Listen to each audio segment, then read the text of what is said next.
హల్లెలూయా. యేసుక్రీస్తు నామంలో మీ అందరికీ వందనాలు.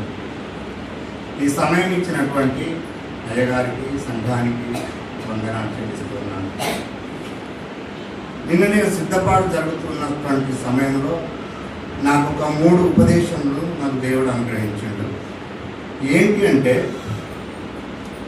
శాసనానికి సమాధానం దానియేలు జ్ఞానం ఒకటి, శాసనానికి సమాధానం దానియేలు జ్ఞానం. రెండవది, పరిశుద్ధ స్థలంలో నుండి నిషిద్ధమైన వాటిని తీసివేయుడి. పరిశుద్ధమైన స్థలంలో నుండి నిషిద్ధమైనవి తీసివేయుడి. మూడవది, జీవవృక్షము ఎక్కడ ఉంది. ఈ 3 అంశాల మీద నేను ప్రార్థన చేసినప్పుడు దేవుడు నాకు అనుగ్రహించినటువంటి సందేశము, జీవవృక్షం ఎక్కడ ఉంది. ఈ 3 అంశాలు చెప్పడానికి నాకు సమయం దొరికినప్పుడు చెప్తా తండ్రి, కానీ రేపు సంఘంలో చెప్పడానికి ఇందులో మీరు నాకు ఏమనుగ్రహిస్తారన్నప్పుడు దేవుడు అద్భుతమైన కృప ద్వారా జీవవృక్షము ఎక్కడ ఉంది అనేటువంటి అంశమును ధ్యానించడానికి దేవుడు సహాయం చేశాడు. జీవవృక్షము ఎక్కడ ఉంది? చిన్న ప్రార్థన చేసుకున్నాను. మహాపరిశుద్ధుడైన మా ప్రియమైన పరలోకపు తండ్రి, మీ ఘనమైన నామమునకు, మీ ప్రశస్తమైన పాదములకు వందనాలు, కృతజ్ఞతాస్తుతులు, స్తోత్రాలు చెల్లిస్తూ ఉన్నాం. తండ్రి, మీరు మాతో మాట్లాడండి. మీరు మాట్లాడితేనే మేము బ్రతకగలము ప్రభా. మీరు మాట్లాడితేనే మేము జీవించగలము తండ్రి. మీరే మాతో మాట్లాడండి. మాకు వినగలిగినటువంటి చెవులను దయచేయండి. అర్థం చేసుకునే మనసును అనుగ్రహించండి. ధ్యానించే కృపను అనుగ్రహించండి. మీరే మహిమ పొందమని యేసుక్రీస్తు నామంలో ప్రార్థిస్తున్నాం తండ్రి, ఆమేన్. ప్రకటన గ్రంథం 22వ అధ్యాయం చదువుకుందాం. ప్రకటన గ్రంథం 22వ అధ్యాయం 1 నుండి 5 వచనాలు చదువుదాం. మరియు స్ఫటికము వలె మొరయునట్టి జీవజలముల నది, దేవుని యొక్కయు గొర్రెపిల్ల యొక్కయు సింహాసనము నొద్ద నుండి ఆ పట్టణపు రాజవీధి మధ్యను ప్రవహించుట ఆ దూత నాకు చూపెను. ఆ నది యొక్క ఈవలను ఆవలను జీవవృక్షముండెను. అది నెల నెలకు ఫలించుచు 12 కాపులు కాయును. ఆ వృక్షము యొక్క ఆకులు జనములను స్వస్థపరచుటకై వినియోగించును. ఇక మీదట శాపగ్రస్తమైనదేదియు దానిలో ఉండదు. దేవుని యొక్కయు గొర్రెపిల్ల యొక్కయు సింహాసనము దానిలో ఉండును. దేవుని యొక్కయు గొర్రెపిల్ల యొక్కయు సింహాసనము దానిలో ఉండును. ఆయన దాసులు ఆయనను సేవించుచు ఆయన ముఖ దర్శనము చేయుచుందురు. ఆయన నామము వారి నొసళ్ళ యందుండును.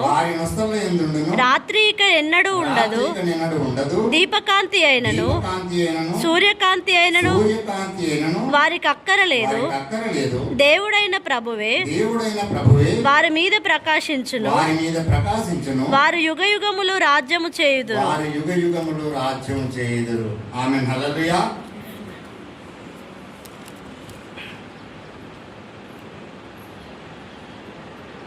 ఈ ప్రకటన గ్రంథం 22వ అధ్యాయం 1 నుండి మనం చదువుకున్న 5 వచనాలను గమనించినట్లయితే, యోహాను భక్తునికి చూపించినటువంటి అద్భుతమైన సంఘటన, స్ఫటికం వలె మెరయినట్టి జీవజలముల నది దేవుని యొక్క గొర్రెపిల్ల యొక్క సింహాసనపు నొద్ద నుండి ఆ పట్టణపు రాజవీధి మధ్యన ప్రవహించుట ఆ దూత నాకు చూపించెను. యోహాను భక్తునికి ఆ దూత చూపెడుతున్నటువంటి ఆ సంఘటన ఏమిటంటే, స్ఫటికము వలె మెరుగునట్టి జీవజలముల నది దేవుని యొక్కయు గొర్రెపిల్ల యొక్కయు సింహాసనము వద్ద నుండి. పరలోక పట్టణంలో దేవుని యొక్క సింహాసనము, గొర్రెపిల్ల యొక్క సింహాసనము ఉన్నాయి. తండ్రి అయిన దేవుని సింహాసనం కుడిపార్శ్వన కూర్చుండి ఉన్నటువంటి మన యేసు ప్రభు అక్కడ ఉన్నాడు. ఆయనే గొర్రెపిల్ల. స్ఫటికం అనగా చాలా దగదగదగ మెరుగుచున్నటువంటి ఆ స్ఫటికము. అక్కడ జీవజలములు నది ఆ దేవుని దగ్గర నుండి ప్రవహిస్తూ ప్రవహిస్తూ అది పారిపోతుంది. అక్కడ రాజవీధి మధ్యన ప్రవహించుట దూత నాకు చూపించాడు. ఆ నది యొక్క ఈవలను ఆవలను జీవ వృక్షం ఉంది. ఆమె హల్లెలూయా. దాని మధ్యలో దేవుని యొక్క సింహాసనము మధ్యలో ప్రవహిస్తున్నటువంటి ఆ జీవ జలము యొక్క నది ఆవల ఇవల రెండు వైపులా జీవ వృక్షము అక్కడ ఉంది. ఆ జీవ వృక్షము నెలలకు ఫలించు పండుడు కాపులు కాస్తూ ఉంది. ఆ వృక్షము యొక్క ఆకులు జనములను స్వస్థపరచుటకై వినియోగించును. హల్లెలూయా. పరలోక పట్టణంలో ఉన్నటువంటి ఆ జీవ జలము దగ్గర ఉన్నటువంటి ఆ జీవ వృక్షముకు ఉన్నటువంటి ఆ ఆకులు జనములకు ఉన్నటువంటి వ్యాధులను స్వస్థపరుస్తుందంట. ఆ జీవ వృక్షములకు ఉన్నటువంటి ఆ ఆకులు ఎవరు? స్వస్థత నొందడానికి ఉన్నటువంటి ఆ జనములు ఎవరు? హల్లెలూయా. ఆలోచన చేస్తే దేవుని యుద్ధ నుండి పంపబడినటువంటి ఆ సమాధానము, యోహాన్ భక్తునికి పంపబడిన సమాధానం ఏంటంటే ఆ జీవ వృక్షమునకు ఉన్నటువంటి ఆ ఆకులు ఇక్కడ భూలోకంలో ఉన్నటువంటి విశ్వాసులు. ఆమె హల్లెలూయా. ఆ విశ్వాసులు ఇక్కడ ఉన్నటువంటి ఆ జనములను స్వస్థపరచడానికి ఉపయోగించబడాలి. స్వస్థపరచడం ఏంటంటే యెషయా గ్రంథం 1వ అధ్యాయంలో రాయబడినటువంటి ఆ మాట, ఈ జనముల నడి నెత్తి మీద వ్యాధి కలిగి ఉన్నారు, వారిలో కొంచెమైన స్వస్థత లేదు. స్వస్థత లేదు బిడ్డ. వారికి స్వస్థత కలగాలి. ఈ జీవ వృక్షంలో ఉన్నటువంటి ఆకుగా నీవు ఉన్నావా? ఆకుగా గనుక నీవు ఉంటే ఆ భూలోకంలో ఉన్నటువంటి జనములకు నీవు స్వస్థత నీ ద్వారా దొరుకుతుంది. అది అనారోగ్యమైన స్వస్థత కాదు, ఆర్థిక పరమైనటువంటి స్వస్థతలు కాదు, కానీ ఆత్మీయ స్వస్థత. పరలోక రాజ్యమందు ఉన్నటువంటి తండ్రి అయిన దేవుని దగ్గరికి వెళ్ళాలి అని అంటే ఆ జీవ వృక్షం యొద్ద ఉన్నటువంటి ఆ ఆకులు స్వస్థత కలిగించే విధంగా ఆకులు ఉన్నాయి. మనము విశ్వాసులుగా ఈ లోకంలో ఉన్నటువంటి వారు అనేక మంది జనములకు స్వస్థత కలిగించేవారై ఉండాలి. రండి మనం వివాదం తీర్చుకుందాము. మీరు ఎంత ప్రార్థన చేసినాను, మీ చేతులు రక్తము వలె ఎరుపుగా ఉన్నాయి, వాటిని తెలుపుగా చేసుకుని ఆ తర్వాతనే నాకు ప్రార్థన చేయుడి అంటాడు యెషయా గ్రంథంలో దేవుడు. మనం ఎంత ప్రార్థన చేసినా ఆయన వైపు చేతులు చాపినప్పుడు మనలో పాపం ఉంటే మన ప్రార్థన ఆయన ఆలకింపడు. మన ద్వారా ఈ లోకంలో ఉన్నటువంటి జనములకు స్వస్థత కలగదు. ఆ జీవ వృక్షమునకు మనము ఆకుల వలె ఉండలేము. హల్లెలూయా. ఆ జీవ వృక్షమునకు మనము హక్కు గలవారమై ఉండాలి. అప్పుడే మనం ఆకులుగా ఉండగలుగుతాం. ఇదే అధ్యాయంలో చూడండి, 22వ అధ్యాయం ప్రకటన గ్రంథం 22వ అధ్యాయం 14వ వచనం చూడండి. 14వ వచనం, జీవ వృక్షమునకు హక్కు గలవారై గుమ్మముల గుండా ఆ పట్టణంలో నుంచి ప్రవేశించినట్లు తమ వస్త్రములను ఉదుకుకున్న వారు ధన్యులు. ఆమె హల్లెలూయా. జీవవృక్షం ఎక్కడుందమ్మా? జీవవృక్షమునకు హక్కు గలవారై గుమ్మముల గుండా ఆ పట్టణంలోకి ప్రవేశించినట్లు తమ వస్త్రములను ఉదుకుకున్న వారు ధన్యులు. జీవవృక్షం ఎక్కడ ఉందని చదువుకున్నాం మనము. పరలోక పట్టణంలో జీవవృక్షం ఉంది. ఆ జీవవృక్షమునకు హక్కు గలవారై ఉండాలి అంటే ఆ పరలోక పట్టణంలోనికి మనము గుమ్మముల గుండా వెళ్ళాలి అంటున్నాడు దేవుడు. ఆ గుమ్మముల గుండా వెళ్ళి ఆ హక్కు గలవారమై ఆ జీవ వృక్షములకు హక్కు గలవారిగా ఉండాలంటే ముందుగా మన వస్త్రములను ఉదుకుకోవాలి. ఎవరైతే తమ వస్త్రములను ఉదుకుకొని ఉంటారో వారు మాత్రమే ఆ పట్టణంలోనికి ప్రవేశించగలరు. ఆ గుమ్మముల గుండా అన్నాడు. ఏమిటా గుమ్మములు అంటే 21వ అధ్యాయం ప్రకటన గ్రంథంలోనే 21వ అధ్యాయంలో చూస్తే 21వ వచనంలో ఉంటుంది మాట, దాని 12 గుమ్మములు 12 ముత్యములు, ఒక్కొక్క గుమ్మము ఒక్కొక్క ముత్యముతో కట్టబడి ఉన్నది. పట్టణపు రాజవీధి శుద్ధ సువర్ణమయమై స్వచ్ఛమైన స్ఫటికమును పోలి ఉన్నది. ఆమె హల్లెలూయా. ఆ గుమ్మముల గుండా ప్రవేశించాలి. ఏ గుమ్మములు అంటే ఒక్కొక్క గుమ్మం అంట ఒక్కొక్క ముత్యముతో కట్టబడి ఉన్నది. పట్టణపు రాజవీధి శుద్ధ సువర్ణమైన స్వచ్ఛమైన స్ఫటికమును పోలి ఉన్నది. ఆ రాజవీధి ఏ విధంగా మెరుస్తుందంటే స్ఫటికము వలె మెరుస్తూ ఉంది.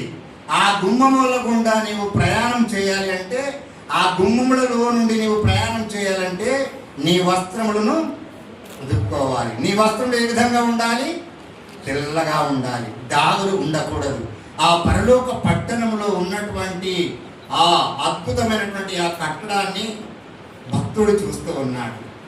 12 గుమ్మములు 12 ముత్యములతో కట్టబడి ఉన్నాయి. ముత్యములే మెరుస్తాయి, కానీ శుద్ధ సువర్ణమైనటువంటి స్ఫటికము వలె ఆ వీధి అంటే రోడ్డు మార్గం మెరుస్తూ ఉంది. ఆ మార్గం గుండా నీవు వెళ్ళి ఆ పరలోక పట్టణంలోనికి వెళ్ళి ఆ గుమ్మంలో గుండా నీవు ప్రయాణం చేసి బయటికి వెళ్ళాలి. వెళ్ళినప్పుడు అక్కడ ఏముంటాయంటే దేవుని సింహాసనం ఉంటుంది. అక్కడనే గొర్రె పిల్ల యొక్క సింహాసనం ఉంటుంది.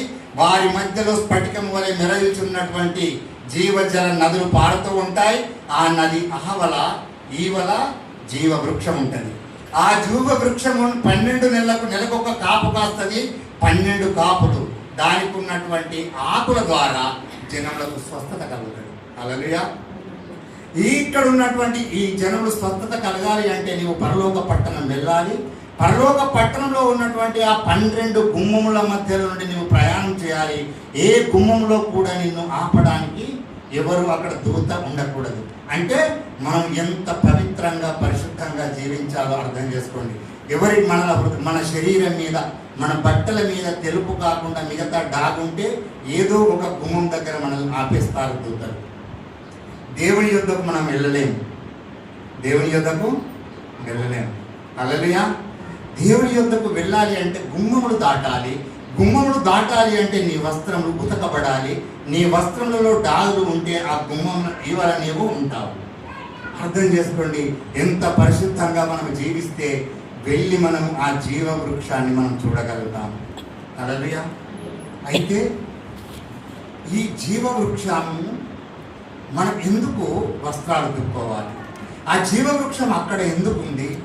జీవవృక్షంకు వెళ్ళడానికి మనకు హక్కు గలవారమై ఉన్నా కానీ ఆ జీవవృక్షాన్ని చేరుకోవడానికి మనం ఇంతగా కష్టపడాలి? ఏం జరిగింది? ఆ సంఘటన ఏం జరిగింది? ఈ లోకంలో జరిగినటువంటి ఆ సంఘటన ఏంటి అసలు? మనకు ఏదైనా జ్ఞాపకం వస్తుందా? ఆదికాండం 3వ అధ్యాయం. ఆదికాండం 3వ అధ్యాయం. ఆదామును వెళ్ళగొట్టి, హల్లెలూయా హల్లెలూయా, 24వ వచనం చదవండి. ఆదికాండం. అప్పుడు ఆయన ఆదామును వెళ్ళగొట్టి ఏదేను తోటకు తూర్పు దిక్కున కెరూబులను జీవవృక్షమునకు పోవు మార్గమును కాచుటకు ఇటు అటు తిరుగుచున్న ఖడ్గజ్వాలను నిలువబెట్టెను. ఆమె హల్లెలూయా హల్లెలూయా. అంటే జీవవృక్షము ఫస్ట్ ఎక్కడ ఉండే? దేవుడు ఏదేను వనంలో ఒక తోటం వేసి ఆ తోట మధ్యలో ఒక జీవవృక్షాన్ని పెట్టాడు. ఆ జీవవృక్షమును పెట్టి ఆ ఫలమును నీవు తినకు బిడ్డ అని ఆదాముకు అవ్వకు చెప్పిన తర్వాత కూడా ఆదాము అవ్వలు దేవుని మాటను వినక పెడచెవిన పెట్టి ఆజ్ఞను పాటించక ఆ జీవవృక్ష ఫలములను ఏం చేశారు? దేవుని మాట వినక ఆజ్ఞను అతిక్రమించారు. ఆజ్ఞ అతిక్రమమే పాపము వలన వచ్చు జీతము. హల్లెలూయా. ఆజ్ఞ అక్కడ అతిక్రమించబడింది. పాపము అక్కడ మరణమేలింది. ఆదామును దేవుడు వెళ్ళగొట్టాడు. ఆ జీవ వృక్షమునకు మళ్ళీ వచ్చి తాను జీవ వృక్ష ఫలములను తిని మనవల నిత్యము జీవించునేమో అని ఆదామును వెళ్ళగొట్టి ఆ జీవ వృక్ష ఫలమునకు అడ్డుగా ఇటు అటు ఊగుతున్నటువంటి ఖడ్గ జ్వాలలను నిలువబెట్టాడు. ఆమె హల్లెలూయా. ఇప్పుడు ఆదాము ద్వారా వచ్చినటువంటి జనము ఆ జీవవృక్ష ఫలములను తినడానికి వెళ్తే అక్కడ ఉన్నటువంటి ఆ ఖడ్గ జ్వాలలు ఆ గుమ్మముల గుండా ప్రయాణం చేయలేవు. ఆ గుమ్మములను దాటి మనం ముందుకు వెళ్ళలేము. ఎందుకంటే మనలో ఆజ్ఞ అతిక్రమించినటువంటి పాపం ఉంది. ఆ పాపము ద్వారా వచ్చినటువంటి ఆ మరణం వేరుతున్నటువంటి ప్రజలుగా మనం ఉన్నాం. కాబట్టి ఆ జీవ వృక్షమును తినడానికి మనకు హక్కు లేదు. హక్కునప్పుడు కోల్పోయాం. మనం ఆదాము ద్వారా కోల్పోబడినటువంటి హక్కు ఒక మనుషుని ద్వారా ఈ లోకంలోనికి వచ్చినటువంటి అవిధేయత, ఆ పాపము ఒక మనిషిని ద్వారా మళ్ళీ ఈ లోకంలోనికి వచ్చింది. ఆయనే నజరేయుడు అన్నటువంటి యేసుక్రీస్తు, మన రక్షకుడు, మన విమోచకుడు, తండ్రి అయిన దేవుని ప్రియమైన కుమారుడు.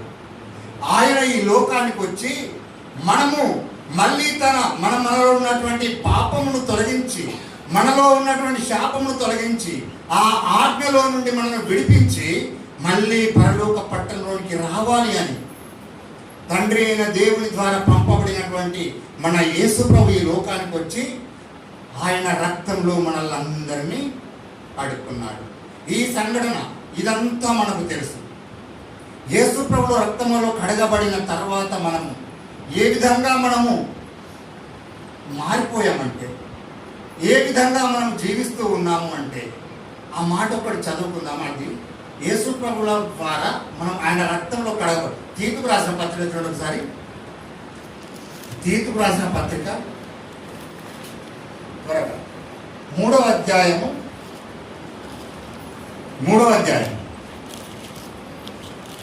5వ వచనం దొరికిందా? 3వ అధ్యాయం 5వ వచనం. తీతు రాసిన పత్రిక చదవ. 3వ అధ్యాయం 5వ వచనం.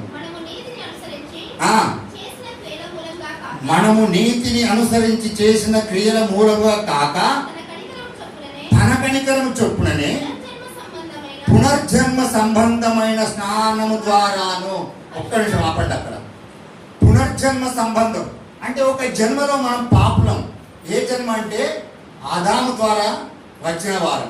ఈ పునర్జన్మ సంబంధమైనటువంటి స్నానం అంటే ఏంటంటే యేసు ప్రభు రక్తంలో కడగబడినటువంటి, ఇప్పుడు మన జన్మ పునర్జన్మించాము, మళ్ళీ జన్మించాం, పాపంలోనూ విడిపించబడ్డాం, శాపంలోనూ విడిపించబడ్డాం.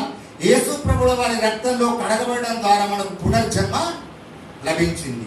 ఈ పునర్జన్మ ద్వారా జరిగినటువంటి అద్భుతమైన సంఘటన చదవమ్మా.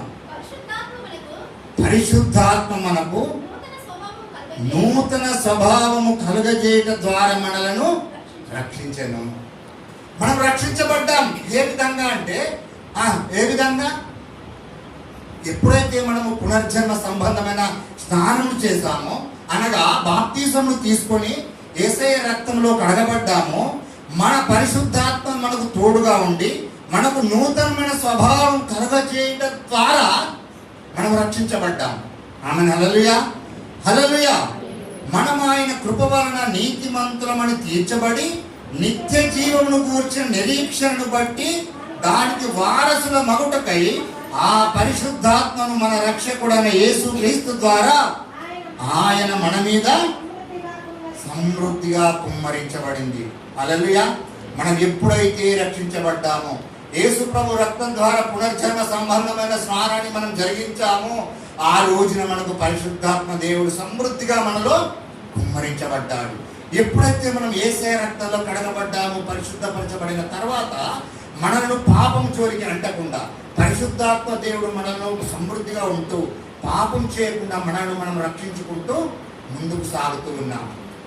అంటే పరిశుద్ధాత్మ దేవుడు మనం నిత్యం మనల్ని కాపాడుతూ ఉన్నాడు. ఎందుకనంటే ఆ పరలోక పట్టణంలోనికి తండ్రి అయిన దేవుని యొద్దకు మనకు వెళ్ళాలని తండ్రి అయిన దేవుని ఆశ. ఆ ఆశ దేవుడైనటువంటి తన కుమారుడు యేసు ప్రభుల ద్వారా మనకు మరలి మన నూతన ఆత్మను అనుగ్రహించడం ద్వారా మనల్ని మనం రక్షించుకొని కాపాడుతూ ఉన్నాడు. మనం ఇప్పుడు ఏ విధంగా ఉన్నామంటే పరిశుద్ధాత్మను పొందుకొని పరిశుద్ధంగా ఉన్నాం. అవునా? ఇదే మాట రోమీయులకు రాసిన పత్రికలో పౌలు గారు చెప్తాడు. మనం ఇప్పుడు పవిత్రపరచబడ్డాము. మన శరీరాలు ఏ విధంగా ఉన్నాయి చెప్పాలి ఒకసారి. పవిత్రంగా ఉన్నాయి. మన మనసు ఏ విధంగా ఉంది? నూతన పరచబడి ఉన్నాము. మన ఆలోచన ఏ విధంగా ఉంది? యేసు ప్రభువుని ఆనుకొని ఉంది. అప్పటి వరకు అవును కదా. యేసయ్యలోనే మనం ఉన్న పునర్జన్మ సంబంధమైనటువంటి స్నానము ద్వారా. ఇప్పుడు రోమీయులకు రాసిన పత్రిక 12వ అధ్యాయం చూద్దాము. పౌలు గారు ఏం చెప్తూ ఉన్నాడంటే, కాబట్టి సహోదరులారా, పరిశుద్ధమును దేవునికి అనుకూలమైన సజీవ యాగంగా మీ శరీరములను ఆయనకు సమర్పించుకోవడని దేవుని వాత్సల్యమును బట్టి మిమ్మల్ని బ్రతిమాలుకొనుచున్నా. ఆమేన్, హల్లెలూయా. ఇప్పుడు మనము తీతు పత్రిక ద్వారా దేవుడు చెప్పిన మాట ఏంటంటే, నా ప్రియమైన కుమారుడి రక్తం ద్వారా మీరు పవిత్రపరచబడ్డారు, అంటే పరిశుద్ధపరచబడ్డారు. మీరు నూతనమైనటువంటి ఆత్మ పరిశుద్ధాత్మతుడు మీకు నిత్యం ఇస్తూ ఉన్నాడు. అయితే బిడ్డలారా, సహోదరులారా, మీ యొక్క శరీరములను సజీవ యాగముగా ఎవరికి? ఆయనకు సమర్పించుకోండి. ఆమె నల్లదిగా. ఈ మాటలు మీకు ఎందుకు చెప్తున్నానంటే, ఇప్పుడు మనం ముఖ్యమైన వాక్యంలోకి వెళ్దాం. ముఖ్యమైన మాట మీకు చెప్పాలని ఇష్టపడుతున్నాను, చాలా ఇంపార్టెంట్. సంఘం అంతా ఆలోచించాలి, మనమందరం ఆలోచించాలి. మన జీవన విధానం ఏ విధంగా ఉంది? మనం పరలోక రాజ్యంలోనికి వెళ్ళి దేవుని యొక్క ఉండాలి అంటే, ఆయన రక్తంలో కడబడిన తర్వాత మేము నిజంగా పరిశుద్ధమే అనే బలమైన తీర్మానంలో ఉంటే కనుకనే మనం శరీరాలను మనం దేవునికి సమర్పించబడతాం. శరీరాలను మనం అంటే ఆత్మ నూతనపరచబడుతుంది పరిశుద్ధాత్మ ద్వారా. అర్థమవుతుంది కదా? అయితే శరీరము పరిశుద్ధాత్మ ద్వారా మన ఆత్మ నూతనపరచబడుతుంది. పునర్జన్మ సంబంధమైన నీటి ద్వారా మన శరీరాలు పవిత్రపరచబడ్డాయి. అంటే మనం పరిశుద్ధం. ఇప్పుడు ఈ పరిశుద్ధత పొందుకున్న తర్వాత పౌలు గారు ఏమంటున్నారంటే, మీ శరీరములను సజీవ యాగముగా సమర్పించాలి, ఆయనకు సమర్పించాలి. ఇప్పుడు ఇక్కడ ఒక మాట, జీవవృక్షం ఎక్కడుందని చదువుకున్నాం మనం? ఎక్కడుందని చదువుకున్నాం? ఏదైనా వనంలో తీసివేయబడి ఎక్కడుంది? ఇప్పుడు మళ్ళా పరలోక పట్టణంలో ఉంది. పరలోక పట్టణంలో జీవవృక్షం ఉంది. ముందెక్కడ ఉండే? ఏదైనా వనంలో ఉంది. కాబట్టి అందులో పాపం ద్వారా మనం అక్కడికి వెళ్ళకుండా దేవుడు గుమ్మాలకు అడ్డంగా ఏం పెట్టాడు? ఖడ్గజ్వాలం. అందులోకి మనం వెళ్ళాలి అంటే మళ్ళీ మనము జీవవృక్ష ఫలములు తినాలి అని దేవుడు ఏం చేసిండు? ఆ ఖడ్గజాలం తప్పించుకోవాలంటే మళ్ళీ మనం ఏం ధరించాలి? మహిమ శరీరాలు ధరించాలి. మహిమ శరీరాలు ధరించాలి అంటే మనం ఏం చేయాలి? పునర్జన్మ సంబంధమైనటువంటి నీటి ద్వారా మనం పరిశుద్ధపరచబడాలి. పరిశుద్ధపరచబడ్డ తర్వాత ఈ మానవుడిలో మళ్ళా దేవుడు ఏం చేసిందంటే జీవవృక్షం ఉంచిండు. ఆమె హల్లెలూయా. ఎక్కడైతే పరలోక పట్టణంలో ఉన్న జీవవృక్షాన్ని పరిశుద్ధపరచబడిన తర్వాత ఈ శరీరంలో మళ్ళా జీవవృక్షమును దేవుడు ఉంచిండు. హల్లెలూయా. నమ్ముతారా ఈ మాట? పరలోక పట్టణంలో ఉన్న జీవవృక్షము ఇప్పుడు మనలో ఉంది. ఏ విధంగా ఉంది అంటే, ఇది మనం ఆలోచించదగిన విషయం. ఎందుకంటే ఆ జీవవృక్షమును మళ్ళీ మనం పొందుకోవాలంటే మనం ఎప్పుడూ నూతనపరచబడుతూ ఉండాలి. అద్భుతమైనటువంటి జ్ఞానవంతుడు, అద్భుతమైనటువంటి జ్ఞానం కలిగి ఎవరు? భూలోకంలో రాజుగా ఉన్నటువంటి అతి శ్రేష్టమైన జ్ఞానం కలిగి, నేను బాలుడనయ్యాన జ్ఞానం దయచేయమని ప్రార్థించినటువంటి రాజు ఎవరు? ఆమేన్, హల్లెలూయా. ఆ సొలొమోను భక్తుడు రాసినటువంటి పత్రిక సామెతలు. అవునా? సామెతలు అయినా కదా. 15వ అధ్యాయం చేయండి ఒకసారి. 15వ అధ్యాయం